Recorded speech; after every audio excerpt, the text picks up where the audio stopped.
Paddington at the Carnival by Michael Bond.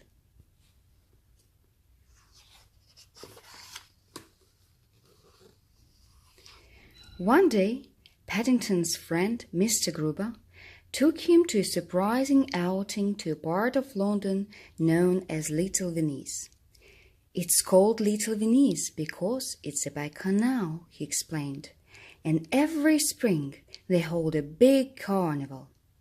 Boats come from all over the country to take part in the celebration. Paddington always enjoys his days out with Mr. Gruber. He waved as one of the boats went past. All people on board waved back.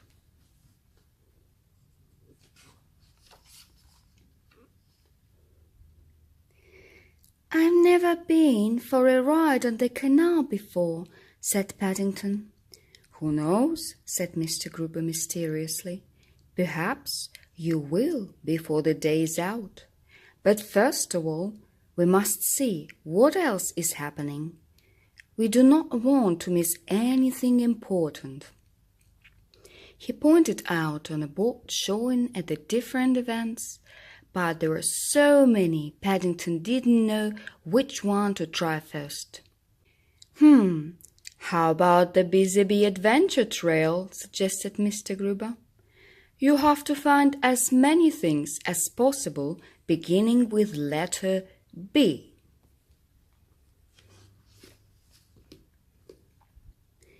Paddington thought that it sounded like a very good idea, especially when Mr. Gruber told him the first prize was a free boat ride for two.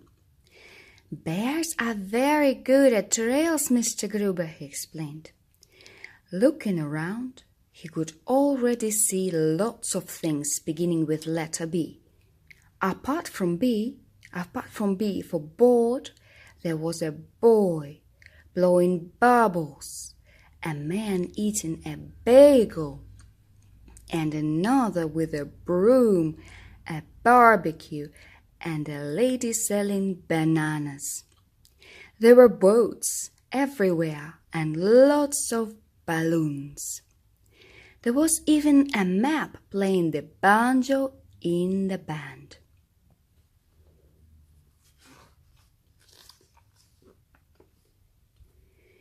After Paddington has finished writing them all down, he and Mr. Gruber set off along the canal. In no time at all, Paddington had added 5 other items to his list. First there was B for bridge, and then blackbird, buttercup, blossom, and butterfly.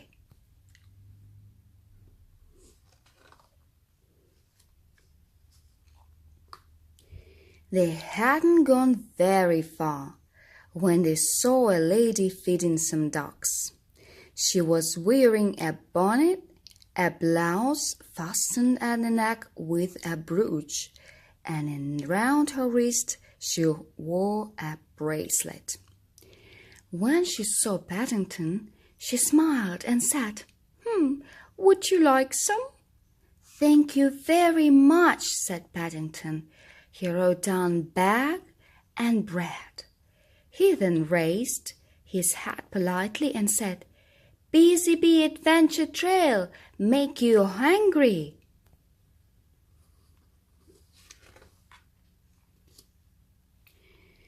"This is the sort of a day I like, Mr. Gruber," Paddington announced, as he looked out of a jar of marmalade from his suitcase and began making a sandwich.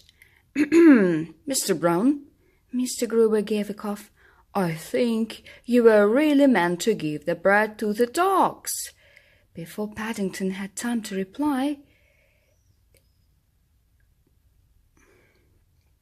there was a loud buzzing noise and something landed on his marmalade.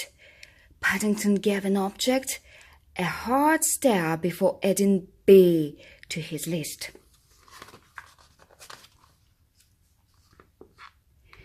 Next, they came upon a man fishing. "I think you're stuck lucky, Mr. Brown," whispered Mr. Gruber.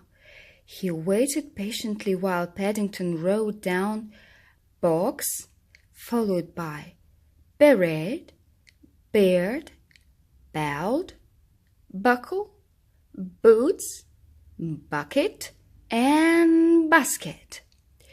"Would you like to have a try?" asked the man. "You can use some of my worms if you'd like." Paddington thought that was a very good idea, but first he wrote down B for bait.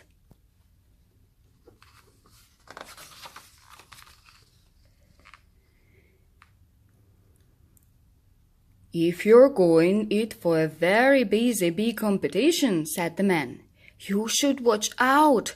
There's a boy following you, and I think he is up to no good." Paddington was about to say thank you, and then he felt a tug on the finishing line. "I think it might be too big to go in my jar, whatever it is," he exclaimed. "It feels like a W for whale." "I'm not sure you'll find any whales this island, Mr. Brown," said Mr. Gruber tactfully. All the same, to be on the safe side, Mr. Gruber tied some rope around his friend. "Strike me pink," said the fisherman. "It's a bicycle." Paddington was most disappointed. "Never mind," said Mr. Gruber. "At least it's another word for your list."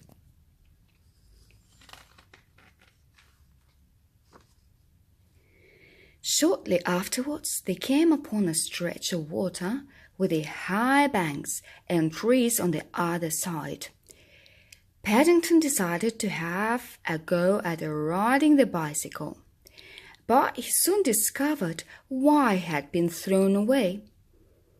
"I think I'd better hold the other end, Mr. Gruber," he gasped, pointing to the rope still tied around his waist, "in case I fall in the canal."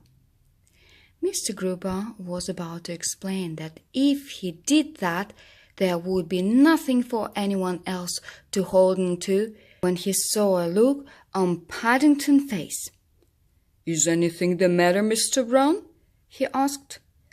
"I think we're being followed by a bee for bush, Mr. Gruber," hissed Paddington. "Come back!" shouted Mr. Gruber, "whoever you are." Meanwhile, Paddington added binoculars to his list. While he was writing, a boat went past, and one of the passengers had a baby on her lap. She was feeding him from a bottle. The baby was wearing a bib, and his sister was holding a ball.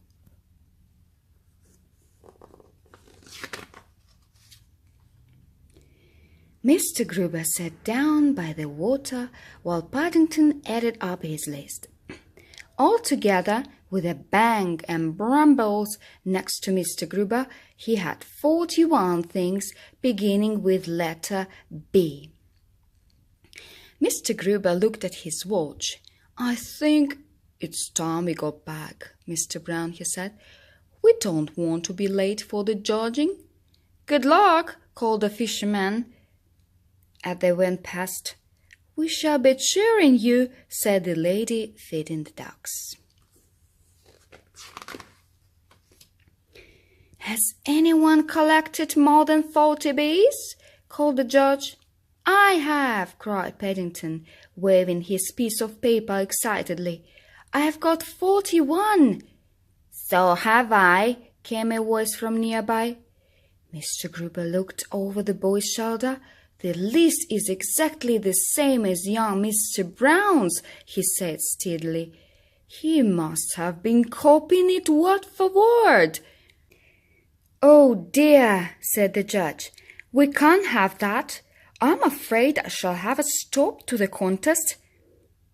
"All right, Mr. Gruber," called Paddington. "We've won. I've thought of another bee that gives me 42.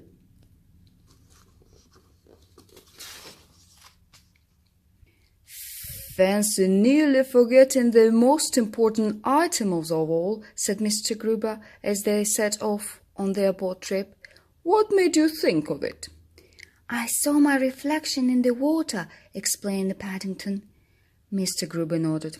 It's often the hardest of all to see the things that are right under your nose, he said. It is, if you are a beef or bear, agreed Paddington. Bears have very long noses.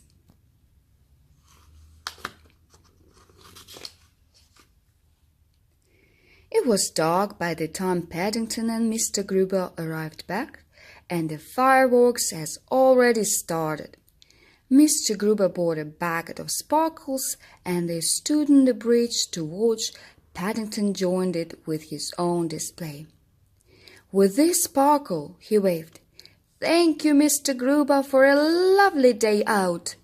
In the excitement, the only person who noticed was Mr. Gruber himself, but that was really all mattered.